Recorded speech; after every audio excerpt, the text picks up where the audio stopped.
This week, we're really focused on being able to treat others with compassion and kindness.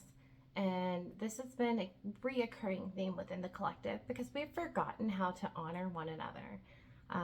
And that's really going to be a huge focus for us this week. And we're first being asked to really look at where we feel helpless versus where we feel protected. And that's because when we're really feeling helpless, we're incapable of mercy. We're incapable of that compassion and forgiveness for someone, and we feel threatened. So we go into defensive mechanisms where we're lashing out at other people. Whereas when we feel protected, when we feel safe, and we know that things are going to work out in our favor no matter what, even if it is a little bit challenging, we're able to respond from that space where we can empathize and sympathize with other people. And we can give people space for having made mistakes versus pushing blame onto them or lashing out because we feel unsafe, right? So that's our overarching theme for what to focus on this week. And when we start to really dive into that, we're looking at the difference between pity and sympathy, especially on Monday, right? And it's such an interesting thing because most people don't want pity from others. But if you look up the definition between pity and sympathy, they're the same thing. It says it is the ability to hold compassion or sorrow caused by the misfortune or suffering of other people. But the two differences in the alternate definitions is where pity is a cause for regret or disappointment, whereas the sympathy is an understanding between others. So my working theory, and I'd love to hear yours, is sympathy creates a bond where there's a shared understanding of what a person's been through, whereas pity separates us and almost puts us lower on the pedestal, and we're treated differently because of it, whereas that sympathy allows us to come from a place of understanding and what that person's going through, and we're not necessarily treated differently. We're not moved up or down on the hierarchy of who suffered more or who suffered less. Because I've noticed we tend to put a lot of value on the amount of suffering we've overcame or endured, right? And it almost, we respond by creating this sense of pride about it. I know I joined the Army because there was this sense of more pride, like it was better, right? Versus the Air Force, where they get treated a lot better and they have way more programs and opportunities, and it's considered soft, right? Whereas the Army and the Marines, you really go through the suck, and you really suffer and sacrifice. And for some reason, I was taught and I learned through my life that I'm almost greater for the amount of suffering that I've endured. And I've really started to recalibrate that and change it over and recognize that sucked. And I don't have to keep doing it. It doesn't make me better or less than or whatever it is. So I would really invite you to look at that this week and reflect on that. And if you are one of those people that don't want pity from others, why? Why is that? What are you telling yourself about pity? And are you okay with sympathy? And if so, why? I would love to hear how that's different for you. Okay, so then I'm going to move on. And we're going to talk about Tuesday, where we're really, really, really focused on this coming from this place of trust versus a place of neglect. And as we look at that, we either neglect ourselves or others, or both, right? Because there's this expectation of abandonment, right? Where people are going to leave us. And what this does is it causes us to push others away, and it creates doubt and worry and isolation within our experience. And we start to tell ourselves stories about other people's intentions and other people's roles in our life and if they're going to show up. Whereas if we're coming from that place of trust, we're able to open ourselves up to receive support from one another. And most importantly, we're cultivating those relationships with a shared expectation of support, right? Where there's no doubt in my mind that you're going to be there for me when I'm in need, and I'm going to be there for you when you're in need. And we're really building those healthy relationships and that shared expectation with one another versus not communicating it and continuing to keep people at a distance and bailing before they can bail, right? I know I used to do that too. I would notice different changes in people's behavior, and I would start to pull away before they had the chance to leave me. So really looking at that this week will be really beneficial for you if you're one of those people that have that tendency too. And that really helps us move right in. I think this is Wednesday, where we're looking at authority versus insecurity, and this idea that we have failed even though things were out of our control. The collective karmic cycle that's coming up this week is this unjustified karma saying, oh, I failed. And this is like the epitome of self-blame for things that are outside of your control, for information that you didn't have at that time, right? And you're just taking all of this blame onto yourself, saying, I failed because of this. And then that creates this reoccurring cycle where we take on all that blame, so then we create new situations and allow others into our lives that will not take on their own blame and will push the blame onto us, and we just keep going around and around that hamster wheel. So when we're in authority, we are responsible for our own roles and actions within that situation, whereas if we're in this insecure place, we tend to take on all of the blame. And we're really disempowered, and from that space it will cause us to seek to control others outside of ourselves and outside of our spheres of influence and spheres of control. But if we're in authority, we really recognize that our habits, our beliefs, our behaviors, our reactions are within our control, and we can really be honest with ourselves on, what was my contribution to this situation that I can take responsibility for to shift and change, right? Insecurity doesn't like to take responsibility, or it will take all of the responsibility. So it's going to show up one of those two ways for you if that is you. So we're really going to be focused on looking at that and taking the appropriate amount of responsibility and giving others the space to take on their appropriate level of responsibility. And sometimes it's nobody's responsibility necessarily, it's just different people contributing and reacting in their own ways, right? So we don't have to push blame.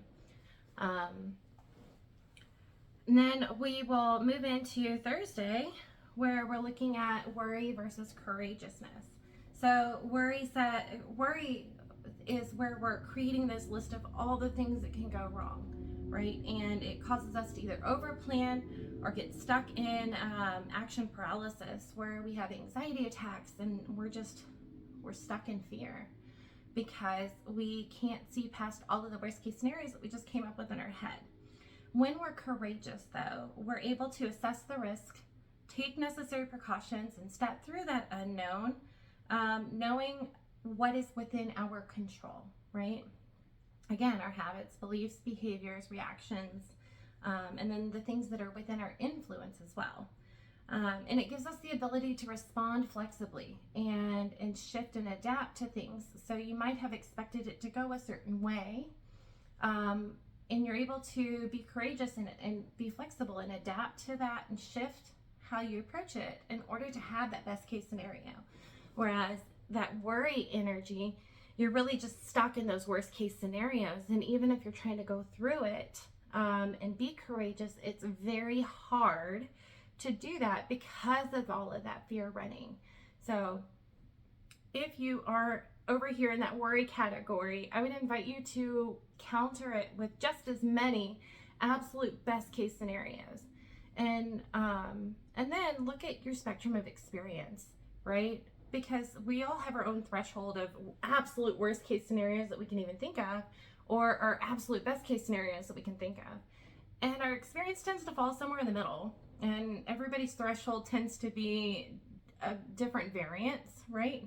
Based off of their experiences. So somebody might have grown up and, their worst thing that's ever happened was, that they weren't accepted and they were made fun of, right? And it felt very isolating for them. And that's totally valid for them because that's within their spectrum of experience and it's right over here. Whereas somebody else might have suffered extreme childhood abuse, or something else that was extremely traumatic, right? And their threshold of experience is way over here. And so the point is to identify that threshold of experience, both worst case and best case, and then come up with scenarios within that realm that you can then plan for, right? And create expectations for and take the necessary precautions and risk assessments towards planning for that best case scenario, which is what we're really focused on Friday. So Friday, the collective karmic cycle that we're focused on is this idea that if you fail to prepare, then you have prepared to fail. But what happens is when we believe that, and it's coming from a place of safety and security especially, we will plan for all of the worst case scenarios, ensuring that we are prepared for that, but we will forget to take the necessary precautions for the best case scenario to actually come through, right? So you won't, you'll be planning for the rain, but you won't have a plan in place for if the weather's beautiful. So really reorienting how you're approaching things and how you're making plans and making sure that you're planning to ensure the best case scenario and not planning for all of the different worst case scenarios can be really beneficial for you. And focusing on that this week will be very helpful because the energy is already in your favor. Okay. I also want to say, when it comes to Friday, notice your blessings. And again, I'm going to talk about the spectrum of experience, right? If you are not noticing those blessings, then your spectrum of experience is going to seem a lot broader than others would. And it's okay to notice what you don't like and what your past experiences were that were undesirable. It's totally okay.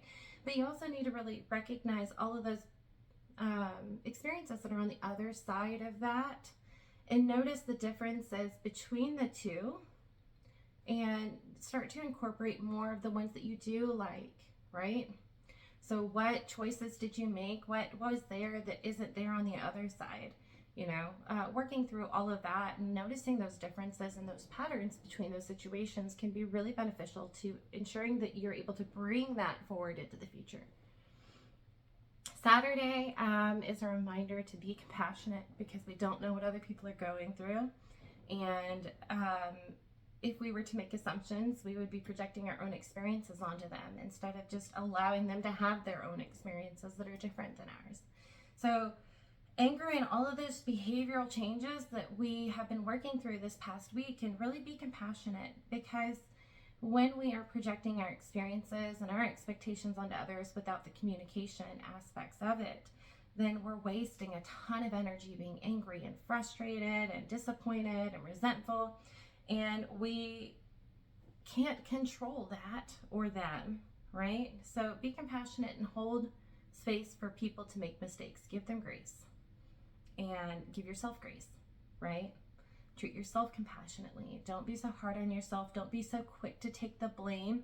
If you're one of those people that are always apologizing, be specific. What are you apologizing for? What are you taking responsibility for? Instead of just a blanket, I'm sorry, make sure that you're acknowledging what you're responsible for, instead of taking all that responsibility. One of the things that's always struck me was how when somebody's feeling unwell, there's this habit societally to apologize. Oh, I'm sorry you're not feeling well.